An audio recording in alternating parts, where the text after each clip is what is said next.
Peggy 12.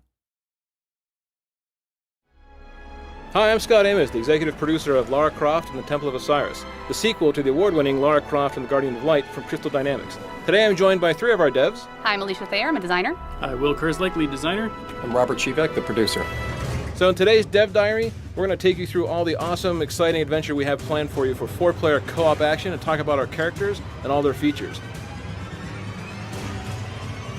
But looking back at Guardian of Light, it was an instant classic when it shipped. It was one of those things that people got together and said, this is an amazing 2-player co-op digital experience. That was the inspiration, the blueprint for us to say, how do we push ourselves further for Temple of Osiris? How do we get to a 4-player game? How do we go with more characters online, with more craziness, with more exotic gameplay? So for us, this was all this labor of love. So in this adventure, we have Lara Croft, the world-renowned archaeologist. We also have Carter Bell, who's new to the series, and he's an up-and-comer and competitor to Lara Croft. Our archaeologist characters have a torch that they can use to light some of our darker tombs and solve puzzles and find hidden rewards. One of the other unique abilities the archaeologists have is the grapple. With this, they can swing over chasms, create rope bridges, and use it to help friends traverse dangerous spaces. Next up, we have Isis and Horus. These are the Egyptian gods that are joining Lara and Carter in this new adventure, and they have their own unique abilities. With the staff, they can affect glyphs in the world, moving objects up and down and interacting with anything that has these special markings. They have a magical shield. It can act as a barrier to provide protection. The shield can also be used as a stepstone, allowing other players access to difficult-to-reach places. It'll also move across the surface of water. Now, because co-op is such a focus for Temple of Osiris, we made sure that the world would react accordingly depending on how many players are in the game at one time.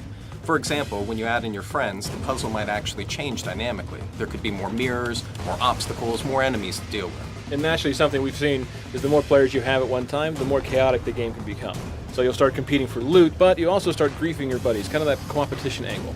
Oh, definitely. So as you're going through on this adventure and you're playing with 4-player co-op, you might be, going through the world, dropping bombs on your friends, accidentally dropping them into spike pits. Nice. Accidentally, huh? Accidentally, Yeah. Right. Yeah, we've seen Robert. If you guys ever play with Robert online, be careful. He will drop you in a spike pit, as you can see here from this footage we captured earlier today. But the point is it gets crazy hectic, right? Right, and one of the great things is, you have to work as a team in order to defeat bosses and everything, but you'll notice that there's gems that will be dropping throughout the world. Right, and the gems are actually part of our loot system.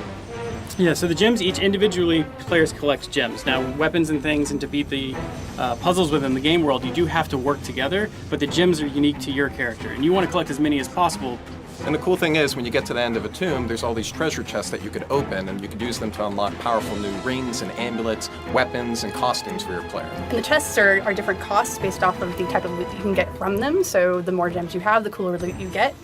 The more people you have, the better the loot will become, and you can start seeing just the crazy way you can outfit your character, both customizing with rings for yourself and then amulets that you share with the team. The rings themselves are things that personally affect your character. Lets you move faster, have a bigger bomb, that sort of thing. Whereas the amulets are shared between the teammates, which is really important. So for example, if I have a spread shot, which lets me shoot all these different directions, and Robert here has flame shots, now all of a sudden we have spread flame shots if we're both powered up. So you learn how to get a team to work together to maximize your firepower.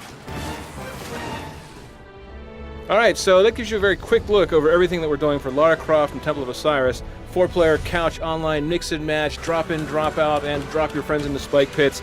From our side, this is all about working together as a team, but also competing together as a team. This is for us one of those labors of love that we come from the Guardian of Light days, looking forward to what we want in Temple of Osiris Day. So we really hope you guys will love playing it as much as we've loved making it.